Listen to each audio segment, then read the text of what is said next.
Como é que seria a nossa sociedade se não tivéssemos distinção de gênero? Invariavelmente a gente ia cair justamente na nossa história. Sabe umas coisas assim, quem foi comer a porra da maçã? Seria uma sociedade muito mais igualitária. Igualitária mesmo. Ao longo de todo o livro, ele vai rotular as pessoas como homem ou como mulher. Momentos homem, momentos mulher. É muito difícil enxergar aqueles indivíduos sem pensar que eles foram uma experiência científica. Ou seja, é provável que essa experiência ali, no planeta Inverno, tenha dado errado.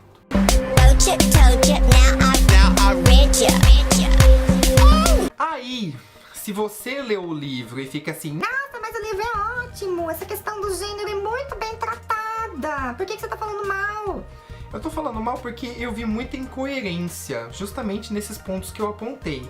Gin Liai é um emissário, é um enviado e não consegue distinguir homem, não consegue tratar as pessoas como pessoas e sim como rótulos, simplesmente como rótulos. Além disso, depois de terminar de ler o livro, um amigo meu chamado Marcos Mecaro começou a fazer um blog no qual ele traduz alguns textos, por enquanto só tem um, textos que ele lê em outras línguas, gosta e acha que as pessoas também deveriam ler. Um desses textos, na verdade o primeiro texto do blog, é justamente um texto da Ursula Le Guin. O texto se chama A Guerra Sem Fim. E eu vou colocar o link pro blog do Marcos lá na descrição, tá bom? Nesse texto, segundo Marcos, ela toca nos problemas das formas como em geral são encaradas a opressão e a resistência e oferece algumas reflexões sobre o papel da ficção fantástica em combater a postura de que as coisas são como são, sempre foram assim, sempre serão assim e é assim que elas devem ser. Essa é a descrição do Marcos pro texto da Úrsula. Em um determinado momento, e aí vai fazer muito mais lógica, ela fala muito da questão de antropologia, que a antropologia nos permite ver algumas questões que provam que um imperativo biológico para determinar a hierarquia de poder na sociedade nem sempre existiu, e acrescentando, a mãe e o pai da Úrsula eram antropólogos. Eu vou falar um pouquinho melhor disso depois, tá? Ela fala essa questão da biologia, da antropologia, e quando ela começa a tratar sobre ficção científica, sobre o papel da ficção científica na literatura para as pessoas, ela diz o seguinte, olha isso.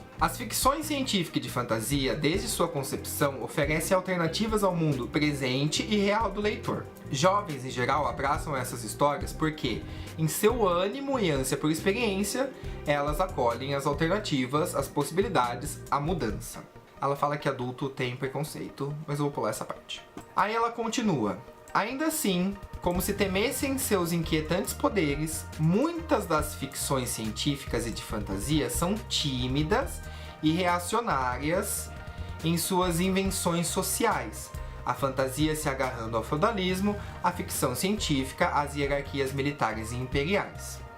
Dá pra pensar aqui Senhor dos Anéis e 1968, por exemplo. E ela continua. Ambas, em geral, recompensam seus campeões, sejam heróis ou heroínas, apenas por feitos incrivelmente másculos. Isso é um erro. Se você continua premiando feitos másculos, você continua vangloriando a masculinidade sobre a feminilidade. Tá certo. O masculino sobre o feminino. Concorda? E ela continua o texto escrevendo assim, entre parênteses. Eu mesma escrevi assim por anos. Em A Mão Esquerda da Escuridão, meu herói não tem gênero, mas seus atos de heroísmo são quase exclusivamente masculinos. Ela tá falando aqui de um outro personagem que não é o Gin Liai. Como eu disse, tem mais de um narrador aqui. Tem um narrador desconhecido, tem o Gin Liai, tem um outro com o qual ele vai ter uma história, nada de romance, mas uma história mais próxima, que da metade do livro pra frente fica sensacional. Metade não, da página 190 pra frente. Fica sensacional. E justamente esse herói é um habitante de inverno, não tem gênero, mas a heroicidade dele tá ligada a um ato masculino. Eu vejo nisso uma contradição forte e também uma falha na proposta. Porque se você vai construir um mundo sem sem, como eu posso dizer, sem gênero, como é que você vai colocar prêmios só para atos masculinos, sabe? Eu confesso pra vocês que eu fiquei extremamente decepcionado com essa questão, porque eu fui louco pra ler esse livro justamente pela questão do gênero. Eu queria ver uma opção.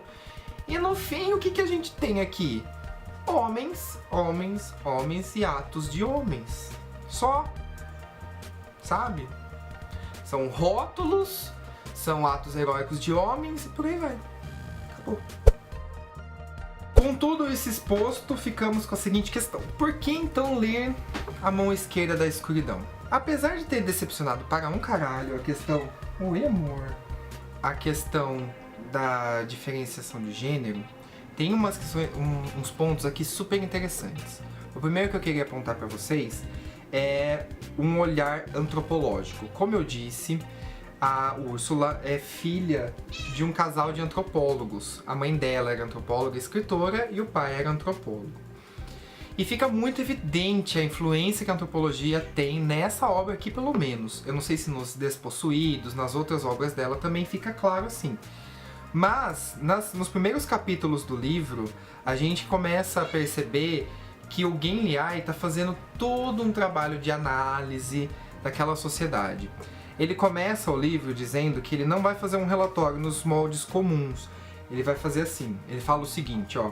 Farei meu relatório como se contasse uma história, pois quando criança aprendi, em meu planeta natal, que a verdade é uma questão de imaginação.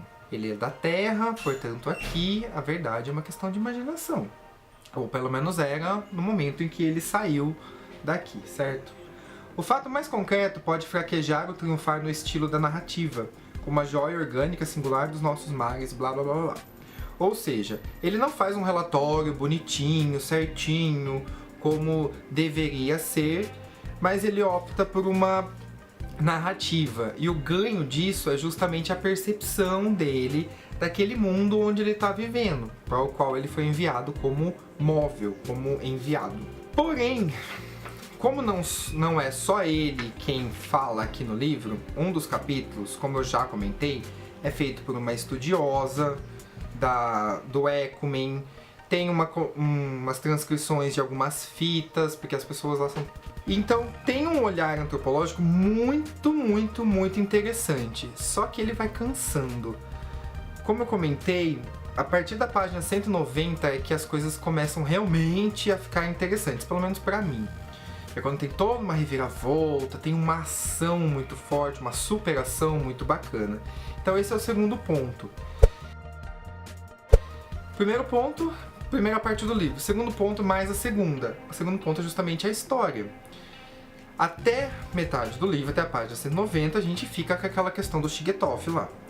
Depois disso, essa questão sai quase completamente do cenário, da narrativa, da história. E aí sim começa uma amizade entre um terráqueo, que na verdade é um extraterrestre em inverno, e um extraterrestre que na verdade é um habitante de inverno. Certo? E aí fica interessante, porque você começa a acompanhar todo o desenvolvimento de uma relação de confiança, uma relação que ultrapassa um pouquinho a comunicação verbal, e é bem interessante, e por aí vai. Então, eu não tô sendo muito convincente, mas esses dois pontos são interessantes. Não deveriam ser os centrais do livro, mas foi os que eu encontrei. Além disso, um terceiro ponto que eu acho importante destacar é a questão da linguística.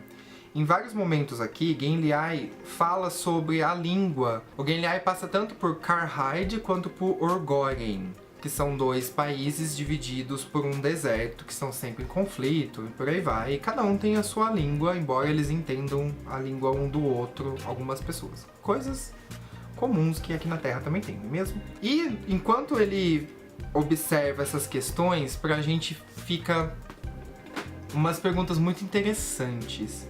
Primeiro que ele fala que em um dos planetas, acho que é um dos países, que acho que é o Karhide, eles têm mais de 20 palavras para definir os diferentes estados da neve. Na escola a gente aprende água, neve, neve derretida, que é água, é nuvem, né? Ciclo da água tá aí, gente, tá aí. Mas lá naquele planeta, por ser inverno quase todo o tempo, quase 100% do tempo, tem essa questão de diferentes nomes. Isso a gente vê muito em aulas de linguística, sobre a riqueza e não necessariamente a pobreza de uma língua. A quantidade de palavras que uma tem para definir alguma coisa, a quantidade de palavras que outra língua tem. Lembrando um pouco, a gente pode ver questão do ponto de ônibus, ponto final, ponto não sei o que, ponto, que no inglês tem uma diferenciação enorme, né? Period, bus stop e por aí vai, certo? Só uma comparação. E um outro ponto que eu achei interessante, ainda na questão da linguística, é uma pergunta que eu vou deixar para vocês e não vou responder porque seria um spoiler. A pergunta é: nós aqui da Terra teríamos criado o avião se não tivéssemos visto um pássaro ou um inseto voar? Isso ele trata também num determinado ponto e é muito bacana. Tem então um choque cultural muito grande, por aí vai. Sendo assim, para finalizar o vídeo, embora o ponto negativo dele, para mim, foi muito forte, foi uma escorregada gigantesca, eu imagino que para Úrsula também, ao ler aquelas palavras que eu contei para vocês, tem algumas coisinhas bacanas que vale a pena ler esse livro sim. Embora para mim tenha sido bem parado durante uma boa parte do tempo, eu tentei tirar o máximo proveito possível, enquanto eu não ficava incomodado com a porra da questão do gênero. Recomendo. Leia, se você já leu, conta pra mim o que você achou dessa questão do gênero. Só eu que fiquei incomodado? Só você é diferentão? Não. Conta pra mim essa questão do gênero, o que vocês acharam e principalmente quais são os outros pontos negativos. Se eu li errado, por que eu li errado? Aonde que tá o negócio mais interessante desse livro? Então é isso, gente. Tchauzinho.